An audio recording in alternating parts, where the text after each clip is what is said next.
Une seule décision, une seule nuit peut transformer une histoire d'amour en champ de ruines. Une simple idée innocente pour réveiller la passion peut devenir l'erreur que l'on regrette toute une vie.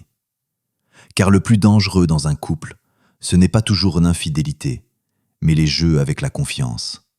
Tester l'autre, provoquer sa jalousie, inventer des scénarios pour voir sa réaction, jusqu'au moment où le lien se brise vraiment. Et parfois, il suffit d'un message sur un téléphone oublié pour tout faire exploser.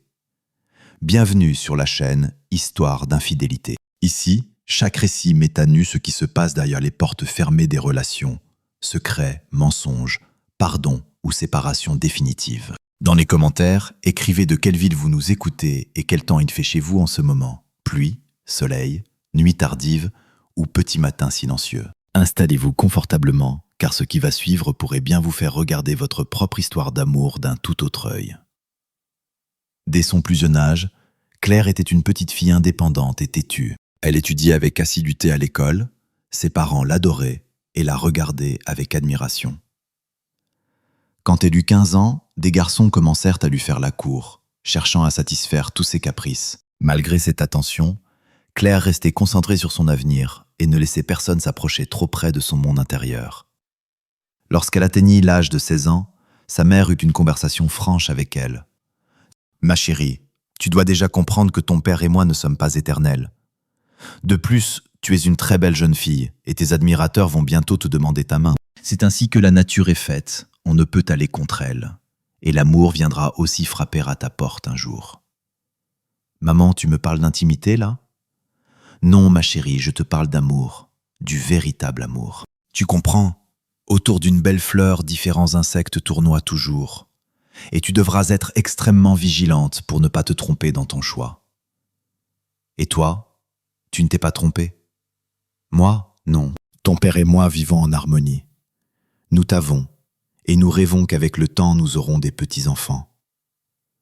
Après cette conversation, Claire réfléchit sérieusement à sa vie.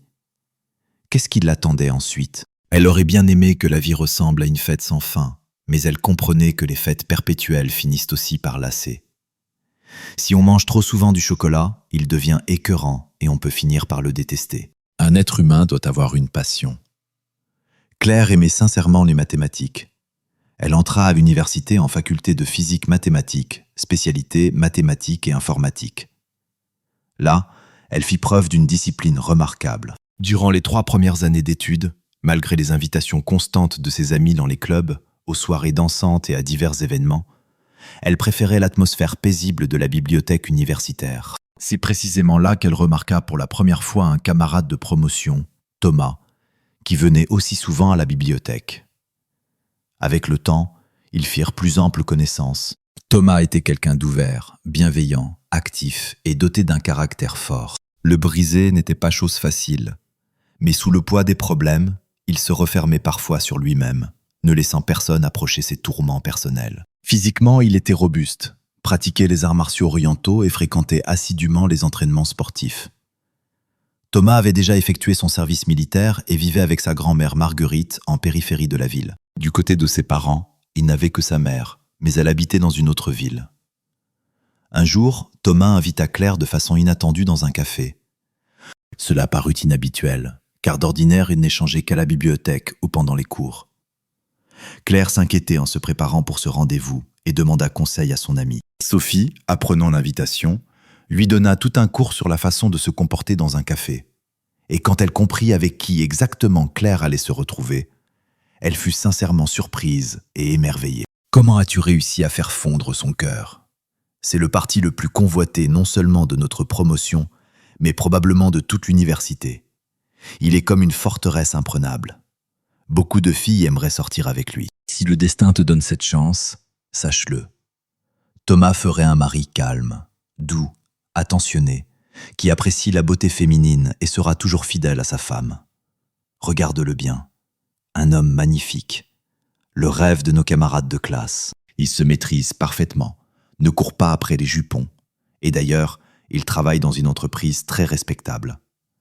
Même s'il vit quelque part en périphérie, je n'en sais pas plus. Oh, tu me le dépeins comme si j'allais déjà l'épouser, alors que c'est juste notre premier rendez-vous.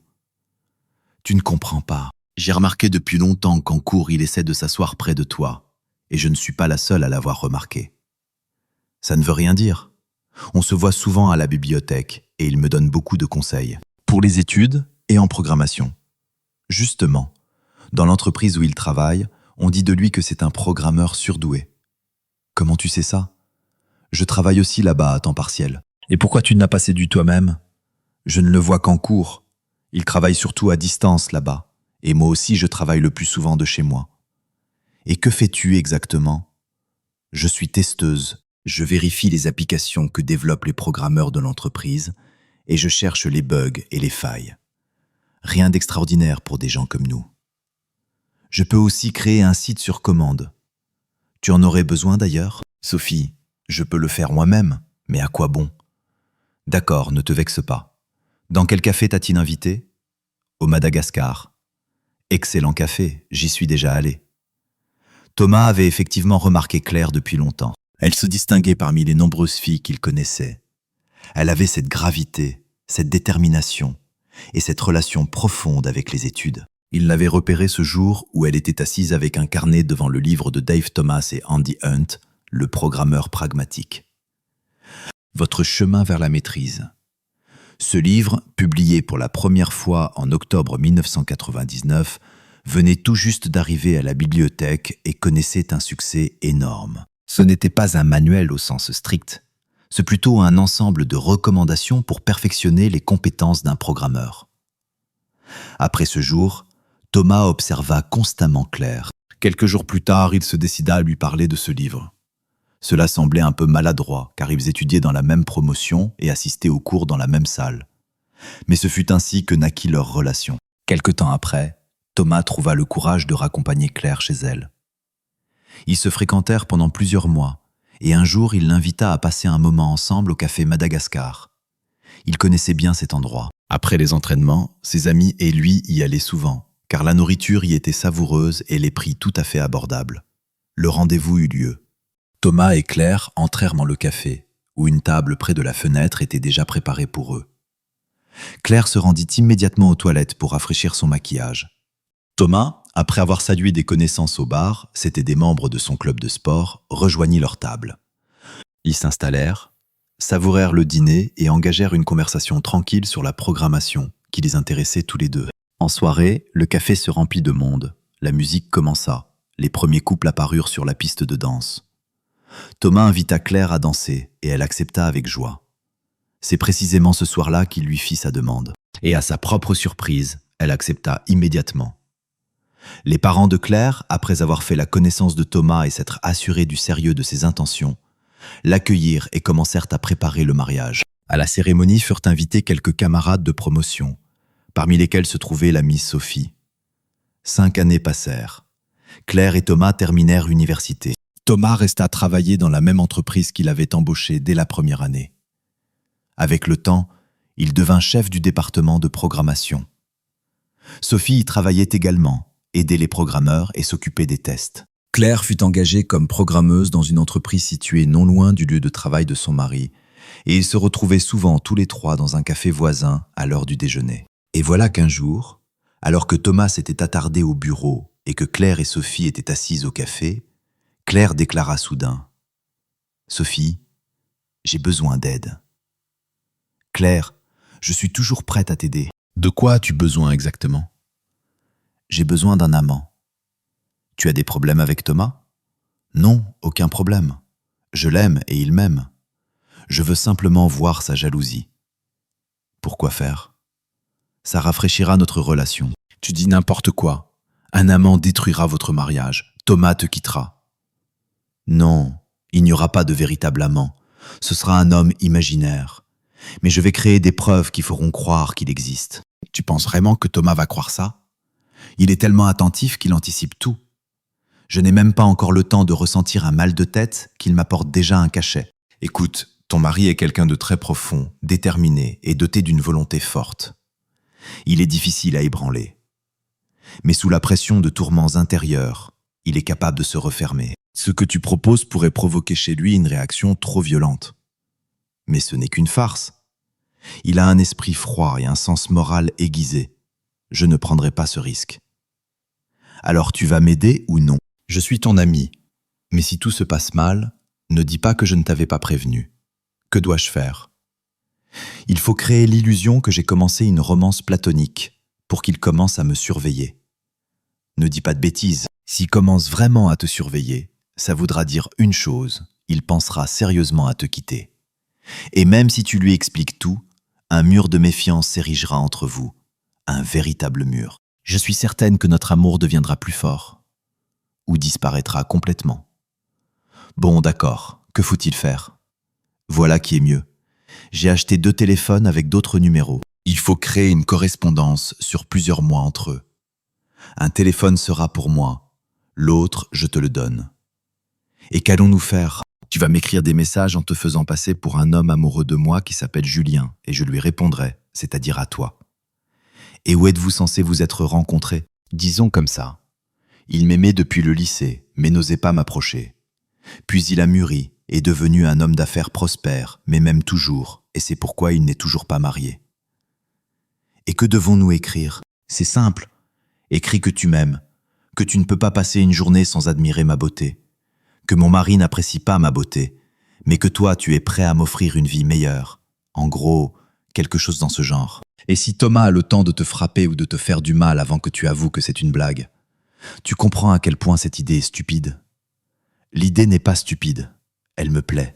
Ainsi commença la correspondance entre Claire et le fictif Julien.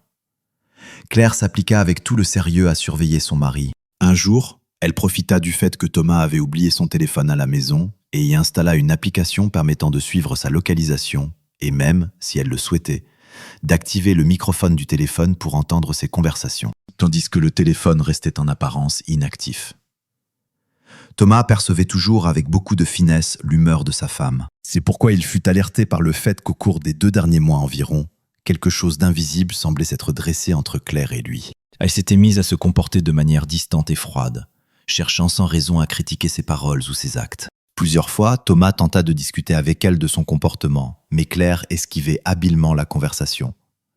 Il lui demandait si elle lui en voulait pour quelque chose qu'il ignorait, mais chaque fois, elle l'assurait que tout allait bien, qu'elle était simplement fatiguée ou qu'elle avait passé une mauvaise journée. Ces dernières semaines, l'intimité entre eux avait presque disparu, et toute tentative de Thomas de se rapprocher se heurtait soit à l'explication qu'elle n'était pas d'humeur, soit à la plainte habituelle d'un mal de tête. Tout cela plongea Thomas dans le désespoir. Profitant de quelques minutes libres au travail, il ressassait ce qui s'était passé, essayant de se souvenir quand les changements avaient commencé et ce qui avait pu provoquer chez elle un tel refroidissement. Il tentait de comprendre en quoi il avait pu se tromper, mais ne trouvait aucune explication raisonnable. Il eut même l'idée de parler à Sophie, l'amie de Claire, pour comprendre les raisons d'un tel comportement de sa femme, mais il renonça rapidement à cette idée. Sophie était avant tout l'amie de Claire, et même si elle savait quelque chose, elle ne lui dirait rien, mais préviendrait certainement son épouse. Et là, tout indiquait déjà que Claire le trompait peut-être. Bien qu'il résistât intérieurement à cette idée, il semblait impossible qu'elle soit capable d'une chose pareille. Mais en revenant par la pensée à tout ce qui se passait, Thomas commençait à sentir qu'une tierce personne était réellement apparue dans leur relation. Il se persuadait que de telles pensées étaient absurdes, mais il s'intéressa tout de même sur Internet aux signes considérés comme caractéristiques d'une infidélité. Il n'avait remarqué chez elle ni nouvelle lingerie provocante, ni tentative particulière de paraître différente, car il la voyait au travail pendant la journée et à la maison le soir. Ils déjeunaient toujours ensemble. Mais ces 2 derniers mois, Claire avait de plus en plus souvent manqué leur déjeuner commun, expliquant qu'elle avait mangé plus tôt. Des retards au travail apparurent aussi, ce qui n'était habituellement pas le cas auparavant. Il ne connaissait pas exactement son emploi du temps, mais remarqua qu'elle réagissait instantanément à chaque message. Au moindre signal, elle abandonnait tout et se précipitait sur son téléphone. Quand il fit remarquer un jour « Écoute, un message peut bien attendre », elle répondit assez sèchement « Thomas, j'ai un travail très important, et si jamais notre système tombe en panne, on peut me chercher, et moi je ne regarderai pas mon message à temps. » Au petit déjeuner, elle posait toujours son téléphone sur la table, à sa droite, et parvenait à manger tout en consultant les actualités. Thomas pensa même organiser une surveillance, mais comprenait qu'il n'avait aucune preuve, seulement des allusions, des soupçons et des sensations inquiétantes. Et engager quelqu'un pour la suivre lui paraissait inadmissible. Cependant, le temps passait, Et bien qu'il n'y eût toujours aucune confirmation réelle, les doutes intérieurs ne faisaient que s'intensifier. Claire devenait de plus en plus irritable et froide, et Thomas commençait à se mettre véritablement en colère. Le 5e anniversaire de leur rencontre approchait, et il y vit une chance de retrouver leur complicité d'autrefois. Thomas voulait inviter sa femme au café Madagascar, où ils avaient été ensemble pour la première fois, et organiser une petite fête pour deux. Mais il ne lui parla pas de ses projets. À ce moment-là, Claire et Sophie étaient assises dans un café pendant la pause déjeuner. Thomas n'était pas là. Avant le déjeuner, il était parti voir le directeur général et n'était pas encore revenu. Claire déclara « C'est bon, il faut qu'on arrête ce jeu avec Thomas, sinon il va vraiment me quitter, alors que je l'aime. » Sophie ricana « Oh, tu l'aimes, mais tu te contentes de le torturer. Ce n'est plus de l'amour, c'est du sadisme. » Sophie, arrête, écoute.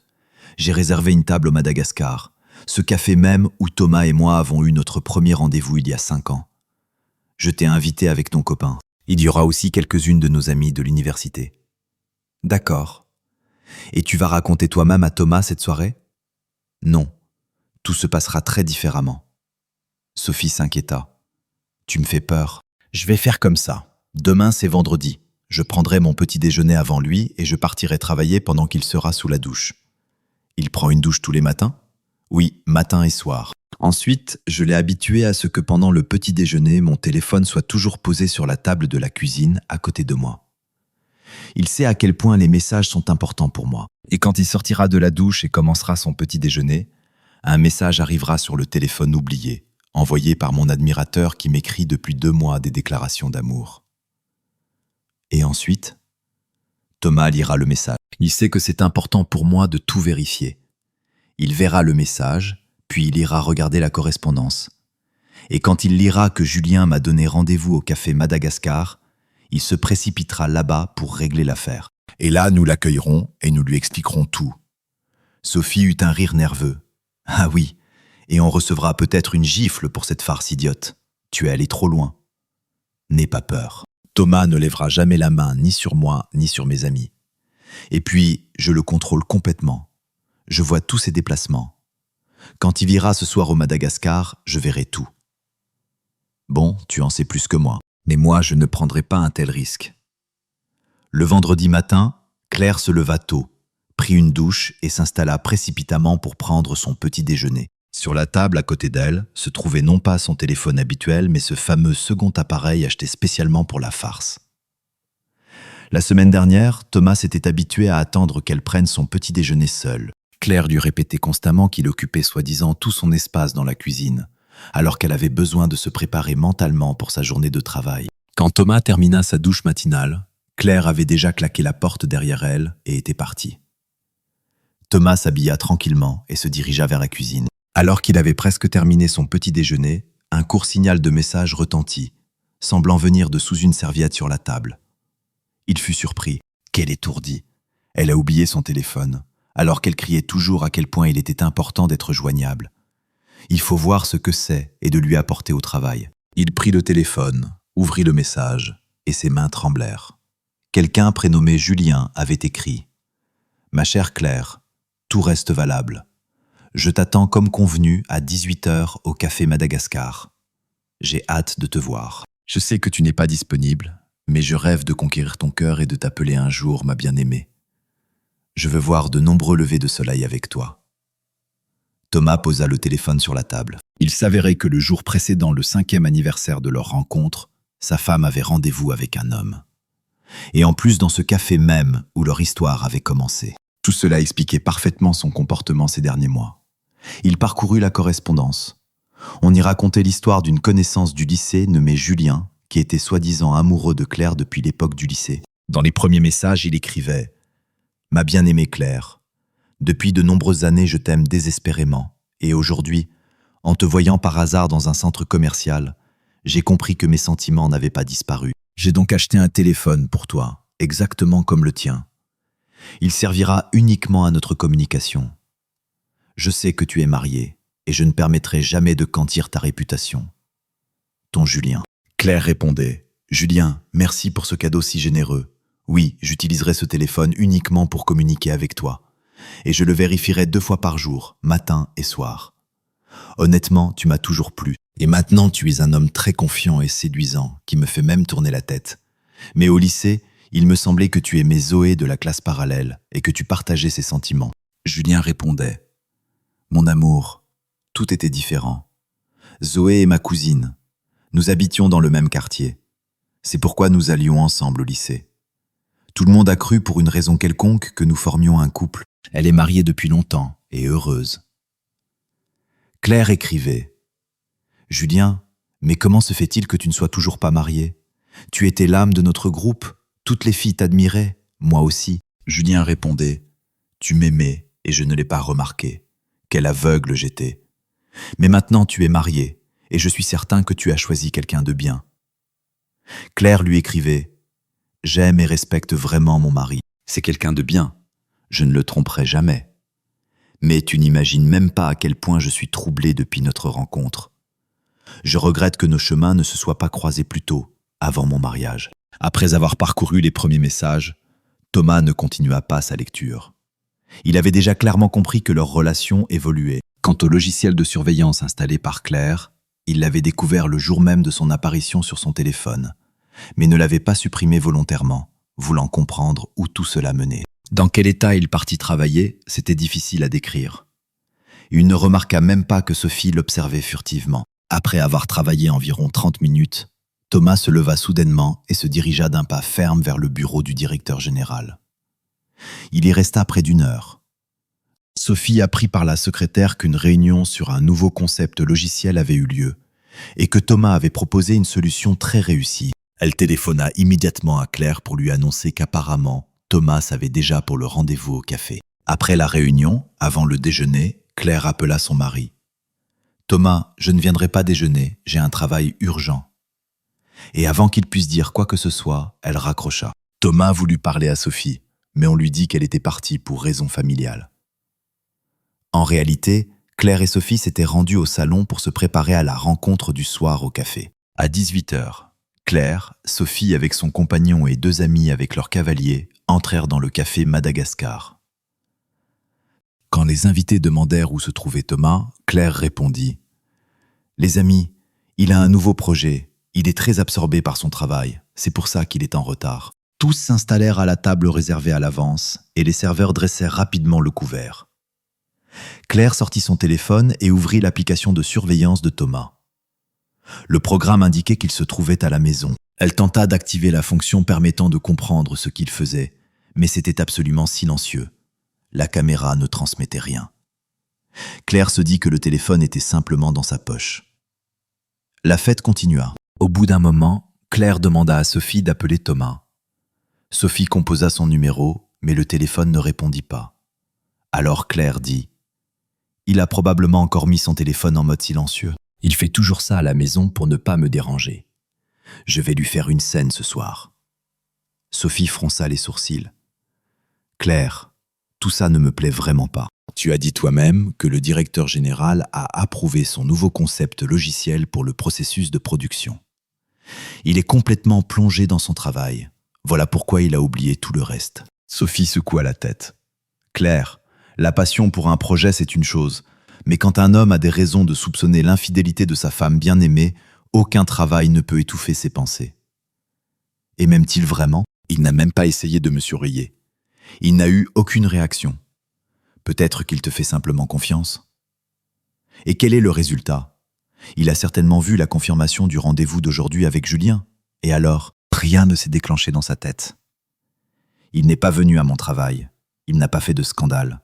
Il n'a pas appelé une seule fois de toute la journée. Même en sachant que je me trouve dans le café où nous avons eu notre premier rendez-vous il y a 5 ans, il n'est pas venu.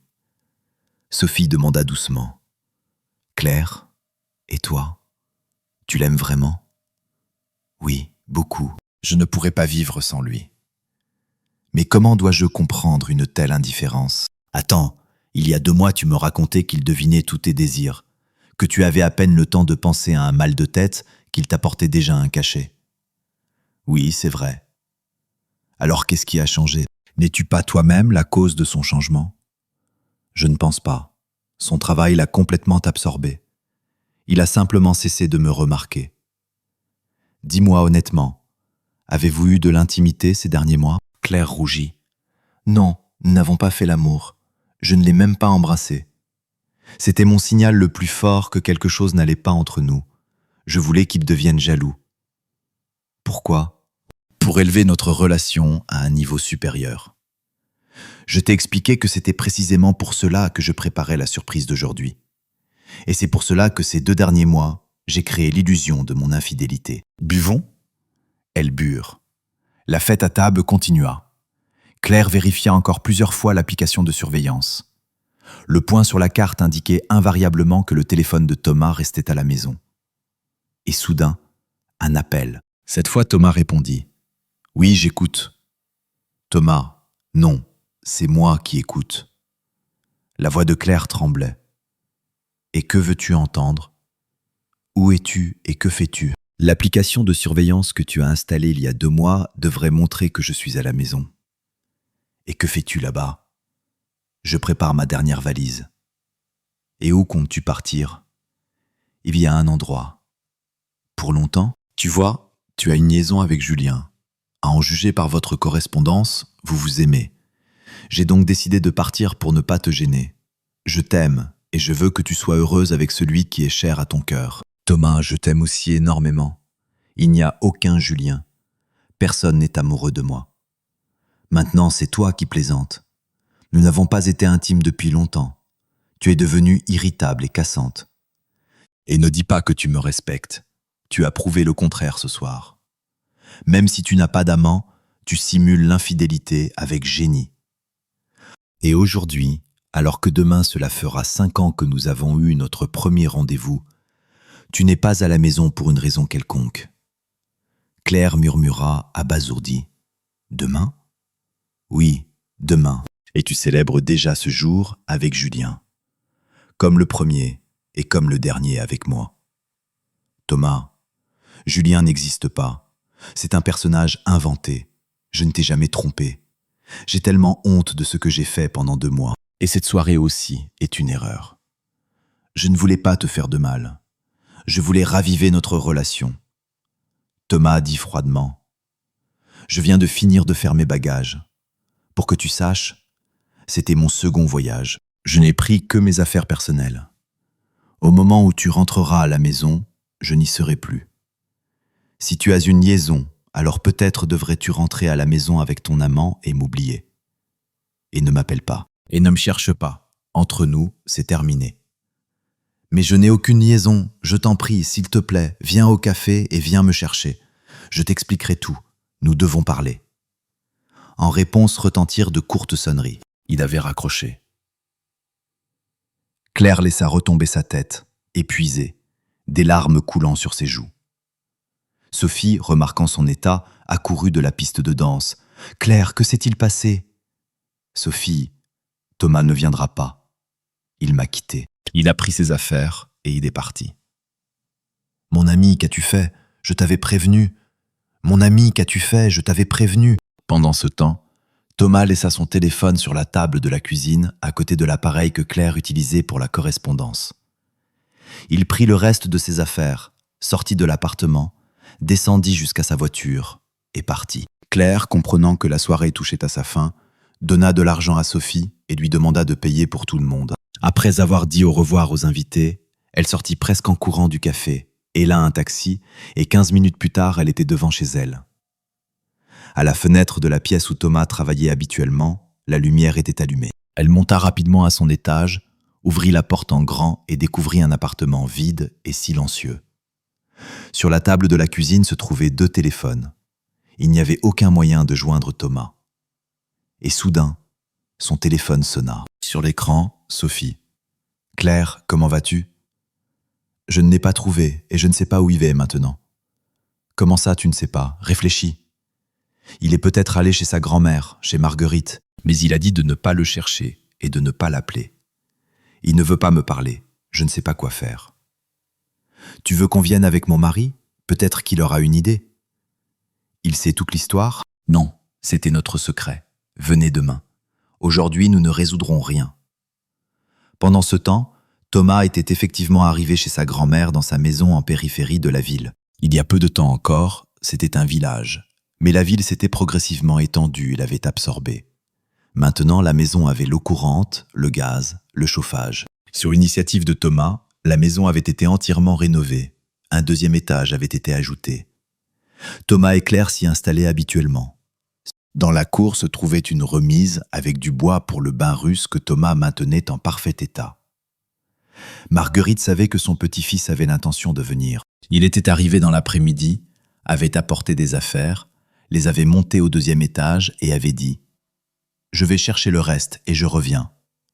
La grand-mère demanda prudemment « Mon petit, que s'est-il passé? Claire et toi vous êtes disputés ?»« Grand-mère, on s'est sérieusement disputés et je suis parti. »« Et que comptes-tu faire maintenant ? » ?»« Je vais habiter chez toi pour le moment. Tu me loues le deuxième étage ? » ?»« Visi, bien sûr. » « Il a été construit pour toi et pour les futurs arrière-petits-enfants. »« Grand-mère, quels arrière-petits-enfants ? Ce n'est même pas prévu pour l'instant. » « Que s'est-il passé ? Claire est une bonne fille, elle t'aime. »« Oui, c'est une belle fille. Mais m'aime-t-elle ? Voilà la question. »« Alors elle a quelqu'un d'autre ? » ?»« Oui, on dirait bien. »« Je n'aurais jamais pensé ça. Tu es sûr ? » ?»« Certain. »« Et qu'est-ce qu'elle dit ? » ?»« Je n'ai pas l'intention de lui parler. Et en général, si elle appelle, je ne m'appelle pas. Je ne veux pas. Mais elle va appeler sur ton téléphone. Je n'ai plus de téléphone. » Tard dans la soirée, Thomas apporta le reste de ses affaires. Sa grand-mère l'invita à dîner. Ils restèrent assis en silence. Puis le son de son téléphone retentit. C'était Claire qui appelait. « Mon petit, Claire appelle. Que dois-je lui dire ? Mais je te préviens, je ne mentirai pas. Je n'ai plus l'âge pour ça. Dis la vérité, que j'ai apporté mes affaires, que j'ai dîné et que je repars. Et où vas-tu ? Loin, pour le week-end. » Marguerite répondit à l'appel. « J'écoute. »« Marguerite, bonjour, c'est Claire. Thomas et moi nous sommes disputés et il est parti. Est-il chez vous ? Il était chez moi dans l'après-midi. Il va apporter des affaires. Là maintenant, il est revenu une deuxième fois. Il a dîné et il repart. Il a dit qu'il ne serait pas là ce week-end. Et où est-il allé ? Il ne l'a pas dit. Il a juste dit qu'il ne voulait pas te parler. Qu'as-tu fait, ma fille ? » Claire éclata en sanglots. « Je l'ai blessé, mais pas comme il le pense. Je ne l'ai jamais trompé. Je voulais lui faire une surprise, mais j'ai fait une bêtise. S'il vous plaît, dites-lui que je l'aime. Je ne sais pas comment vivre sans lui. » Quelle surprise ! J'ai réuni des amis dans un café. Nous voulions célébrer qu'aujourd'hui cela fait exactement 5 ans depuis notre premier rendez-vous. Je pensais qu'il viendrait, mais il a tout compris de travers. Et pendant que je l'attendais au café, il a fait ses bagages et il est parti. Ma petite, je lui dirai bien sûr, mais seulement quand il reviendra. Tu l'as profondément blessé. Il souffre terriblement. À cet instant, une voiture démarra dans la cour. Thomas était parti. Thomas se rendit dans un petit motel situé non loin de l'autoroute. Dans cet endroit, il y avait presque toujours des chambres libres, et le personnel ne posait jamais de questions inutiles sur qui venait, avec qui et pourquoi. La règle principale était de se tenir tranquille et de ne pas déranger les autres clients. Le motel disposait d'un café modeste mais tout à fait correct, où l'on préparait une nourriture simple mais savoureuse. Les plats pouvaient être pris dans la salle ou à emporter. Ce qui attirait particulièrement Thomas, c'est que personne ne penserait à le chercher précisément ici. Après avoir loué une chambre, il installa ses affaires et posa sur la table de nuit près du lit un nouveau téléphone. Celui-là même qu'il avait acheté le matin en allant au travail. Seul le directeur général connaissait ce numéro, avec qui Thomas avait discuté du nouveau programme.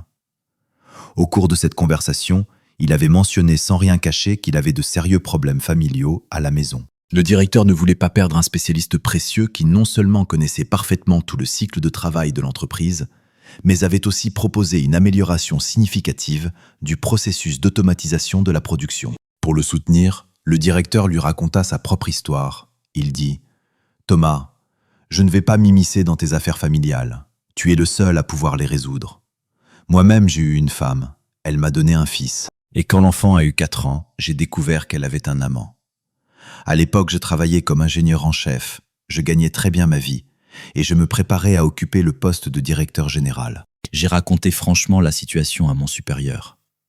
Il m'a écouté, m'a donné 10 jours de congé, mais n'a pas voulu l'officialiser. Il a simplement dit que je pouvais ne pas venir au travail et régler ma vie.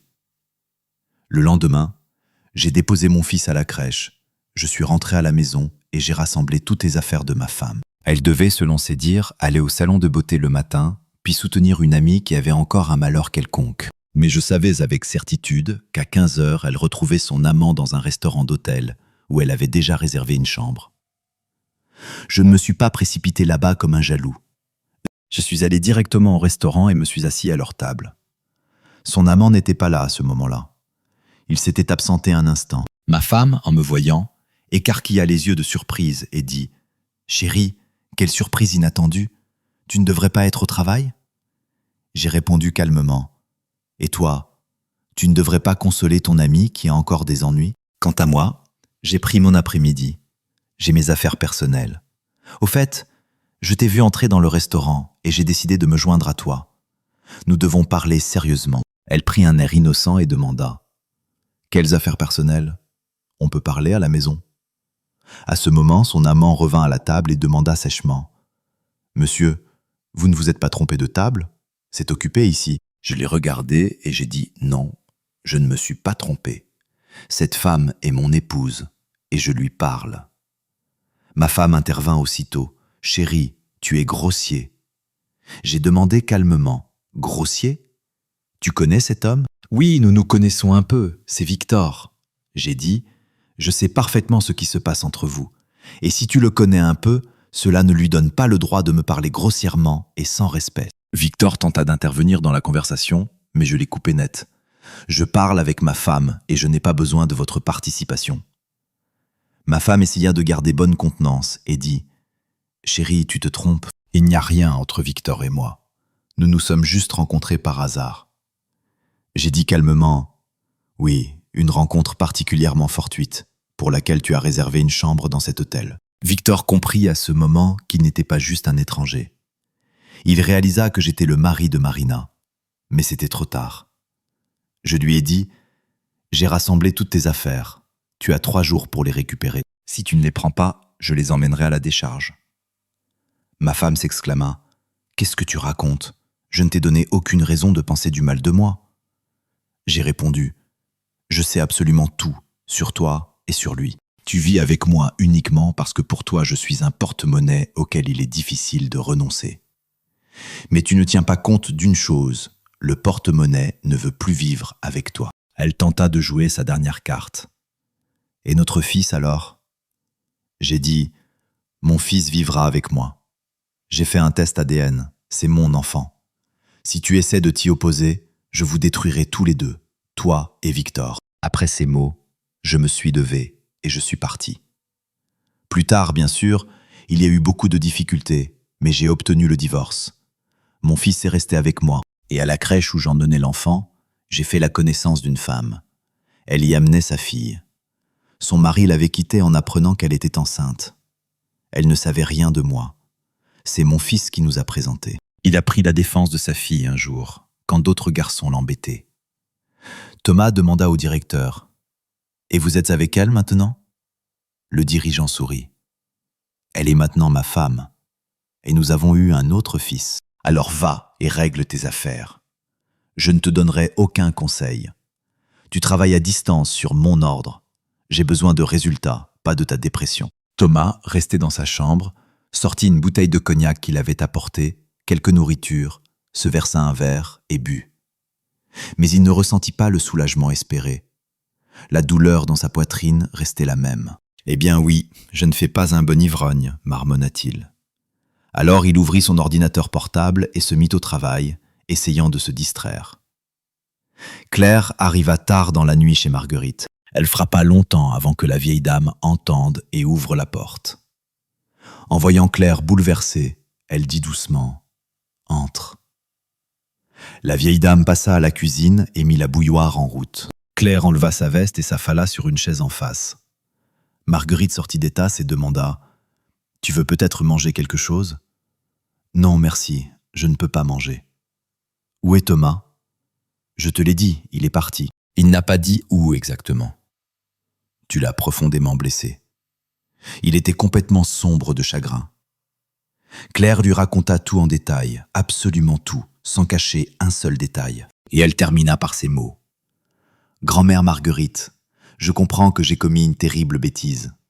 Je pensais que Thomas se fâcherait, viendrait au café, et là je lui expliquerais tout. Mais il a pensé que je ne l'aimais pas et que j'avais quelqu'un d'autre. Je n'ai personne, et je n'ai jamais eu personne. » La grand-mère soupira. « Que te dire? Monte à l'étage, va te coucher. S'il revient, vous parlerez. » Mais il a dit qu'il ne serait pas là jusqu'à lundi, alors ce sera comme ça. 2 jours passèrent. Pendant tout ce temps, Thomas vécut au motel et travailla sur son nouveau développement. Le cognac était terminé, mais il décida de ne plus en acheter. Il prenait ses déjeuners et dîners au café. En travaillant sur le programme, il comprit qu'il était temps de faire intervenir l'équipe. Tout ce qu'il pouvait faire seul, il l'avait fait. Il rédigea les tâches pour chacun, se connecta au serveur de l'entreprise et classa tout dans ses dossiers. Le lundi, il prolongea la location de sa chambre d'une journée supplémentaire. Le matin, il appela le directeur, qui convoqua l'adjoint de Thomas. Tous les 3 discutèrent des plans futurs. Claire passa le week-end avec Sophie et lui demanda de découvrir discrètement au travail où Thomas pouvait se trouver et comment le joindre. Elle craignait qu'il ait démissionné. Dès le matin, Sophie passa plusieurs fois devant le bureau de Thomas, mais il n'y était pas. Sous prétexte d'une affaire, elle entra dans l'antichambre et demanda à la secrétaire.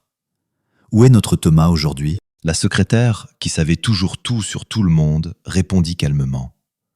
Le directeur général l'a mis en télétravail pour que personne ne le dérange. À ce moment, l'adjoint de Thomas sortit du bureau du directeur. En voyant Sophie, il dit « Bien que tu sois là, vérifie ta messagerie, il y a une tâche pour toi. » « Qui l'a envoyé ? » ?»« Comment ça, qui ? Notre génie, Thomas. Je viens de lui parler. Il a proposé une solution très intéressante. » « Il est dans le bureau du directeur ? » ?»« Non, le directeur l'a appelé lui-même. Va travailler. » Sophie vérifia aussitôt sa messagerie. Et effectivement, il y avait un cahier des charges techniques détaillé.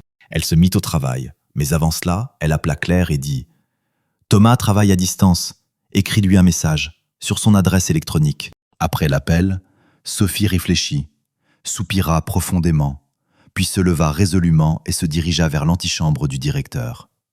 Elle demanda à la secrétaire « Le directeur est là ? » « Oui. »« Il est seul en ce moment ? » ?»« Il semble que oui. Quelque chose ne va pas ? » ?»« Je dois lui parler. C'est urgent. » « Tu sais qu'il y a une hiérarchie. Ce genre de questions passe par le chef de service ou son adjoint. » Sophie dit avec assurance. « Et si je viens voir le directeur avec une plainte justement contre eux ?» La secrétaire réfléchit. « Je vais demander. » Elle entra chez le directeur et revint 1 minute plus tard. « Entre. » Sophie entra dans le bureau et dit d'emblée. « Monsieur Legrand, c'est au sujet de Thomas. Il a un problème grave et franchement, je crains pour sa vie. » « Que s'est-il passé ?» demanda le directeur. Sophie prit une grande inspiration et raconta en détail tout ce que Claire avait fait, incluant son propre rôle dans toute cette histoire. Après avoir terminé son récit, elle se tut. Le directeur général se renversa dans son fauteuil et expira avec colère. « Des idiotes. Si vous vouliez détruire leur mariage, vous y êtes presque parvenus. Que dois-je faire ? Donnez-moi, s'il vous plaît, le numéro de son téléphone. Je lui parlerai moi-même. Il ne voudra pas parler à Claire. » Le directeur réfléchit, sortit son téléphone portable et dit « Note. Je m'en souviendrai. » « Tu t'en souviendras, tu ne te tromperas pas. J'ai une mémoire absolue pour les chiffres. » Thomas était assis dans sa petite chambre de motel, buvant un café chaud et essayant de se concentrer sur son travail sur le programme. Il comprenait parfaitement que la puissance de son ordinateur portable était clairement insuffisante pour un développement aussi complexe. Mais il n'avait pas d'autre option pour le moment. Le téléphone sonna soudainement. En regardant le numéro, il reconnut immédiatement que c'était Sophie qui appelait. Avant même de décrocher, Thomas devina que la conversation concernerait Claire.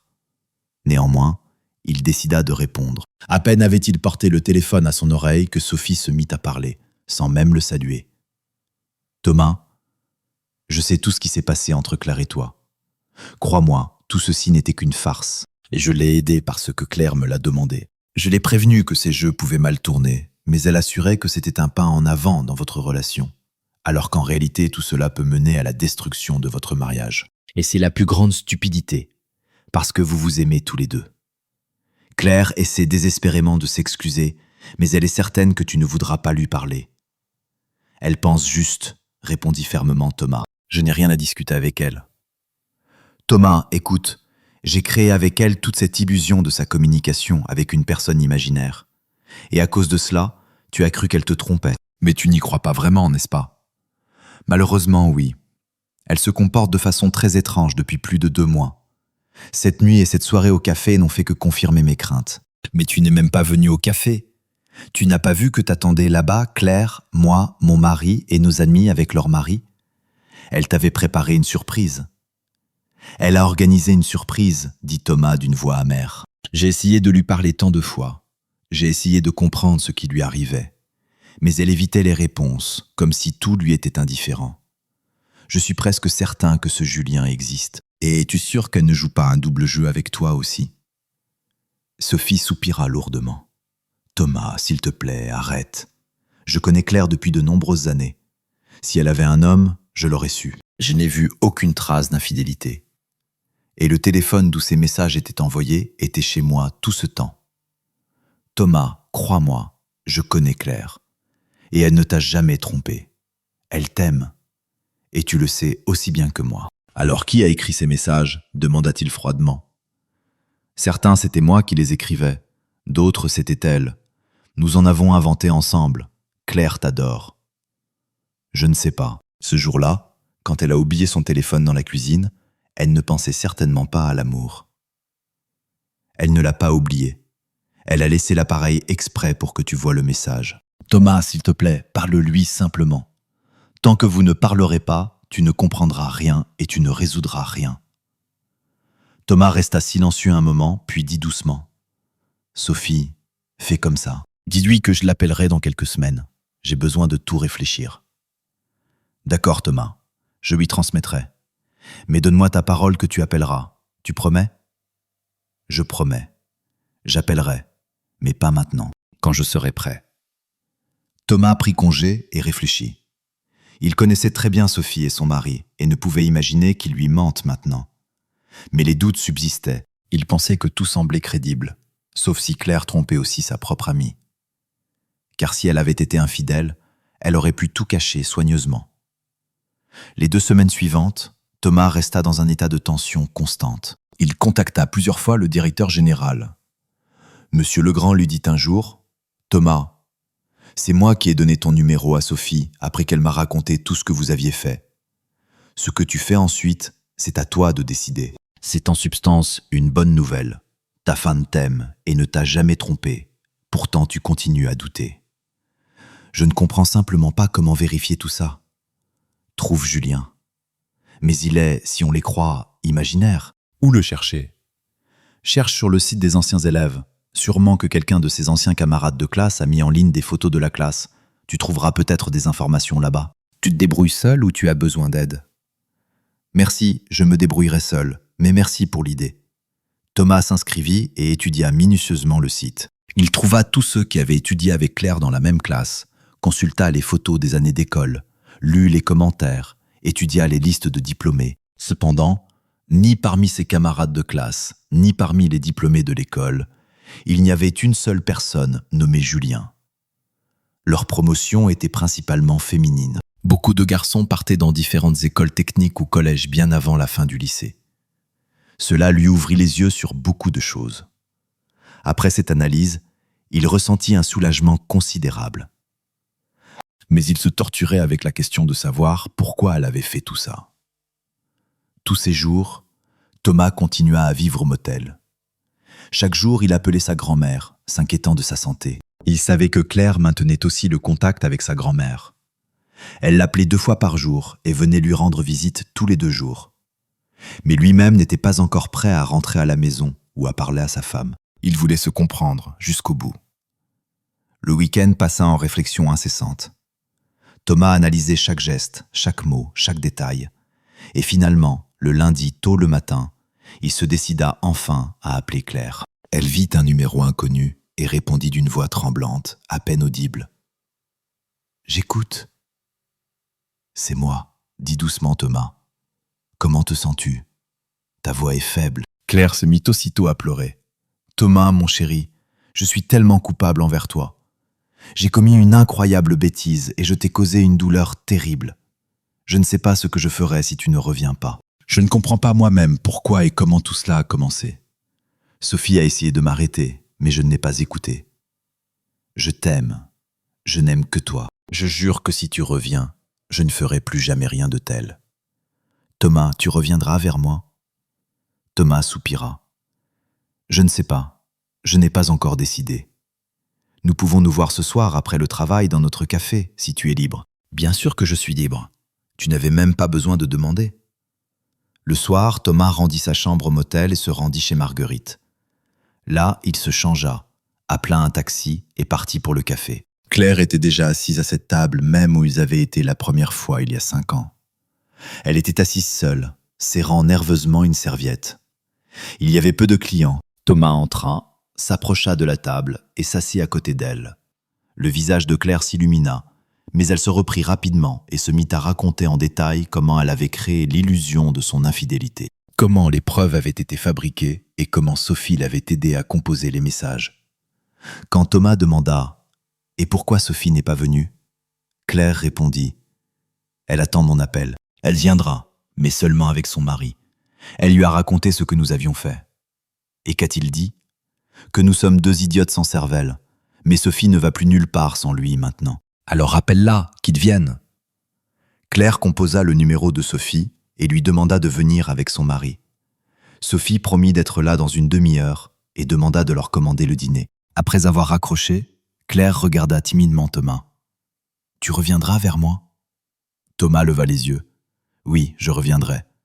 Mais ce retour sera sous condition. Et pour que tu ne te fasses pas d'illusions, si j'apprends un jour que tu m'as encore menti ou caché quelque chose, tu ne me reverras plus jamais. De plus, il marqua une pause.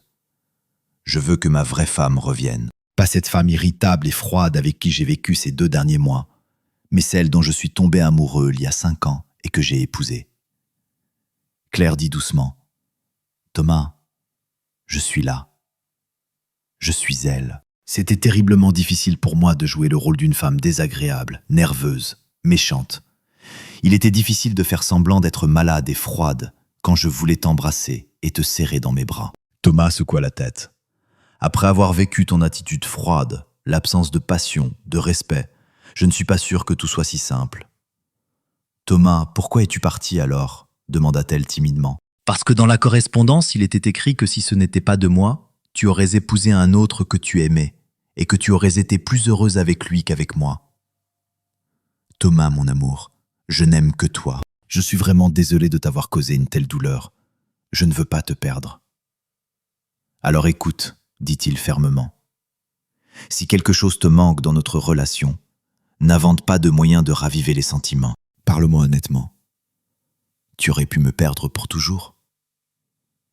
Plus tard, quand ils se couchèrent, Thomas était allongé à côté d'elle mais ne dormait pas. Claire se tourna prudemment vers lui et se mit à le regarder comme si c'était la première fois. Elle remarqua de petites rides qu'elle n'avait pas vues auparavant. Elle l'aimait vraiment, plus que tout. Elle effleura doucement ses lèvres des siennes, pensant qu'il dormait. Mais soudain, Thomas l'attira vers lui et l'embrassa en retour. Claire murmura. « Je pensais que tu dormais. »« Non, je réfléchissais à la façon d'élever notre relation à un nouveau niveau, comme tu le voulais. Tu sais ce dont nous avons besoin ? » ?»« Quoi ? » ?»« Jeter tous tes contraceptifs. Nous sommes assez adultes maintenant. Nous avons une vie stable. Et il est temps de penser à avoir un enfant.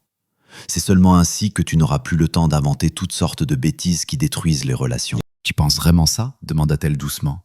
« Oui, et je suis certain que cela nous fera du bien à tous les deux. » Avec le temps, leur relation s'améliora effectivement, bien qu'elle ne fût plus aussi insouciante qu'auparavant. Quelque chose de léger et d'ancien avait disparu. Mais Claire accueillait maintenant son mari après le travail avec des étreintes et des baisers. Ils ne discutèrent plus jamais de cette période qui avait failli être la fin de leur mariage. Une année passa. La vie familiale retrouva son harmonie habituelle. Claire redevint cette femme dont Thomas était tombé amoureux autrefois. Et voilà qu'avant le prochain anniversaire de leur premier rendez-vous, ils réservèrent une table au café Madagascar. À ce moment-là, Claire était enceinte de 7 mois. Et c'est ainsi que l'histoire se termine. En réfléchissant à voix haute, on peut dire que la vie d'une famille ne repose pas sur de beaux gestes, mais sur la confiance et une simple conversation humaine. On peut détruire l'amour plus rapidement, non pas par l'infidélité, mais par les non-dits, les secrets et les tentatives de tester artificiellement les sentiments. On ne peut pas jouer avec les cœurs de ceux qui aiment sincèrement. La blessure de tel jeu est toujours plus profonde qu'elle ne le paraît. L'amour exige avant tout l'honnêteté, le respect et la capacité de s'écouter mutuellement. Et si quelque chose ne va pas dans une relation, ce n'est pas la jalousie qui guérit, mais la franchise.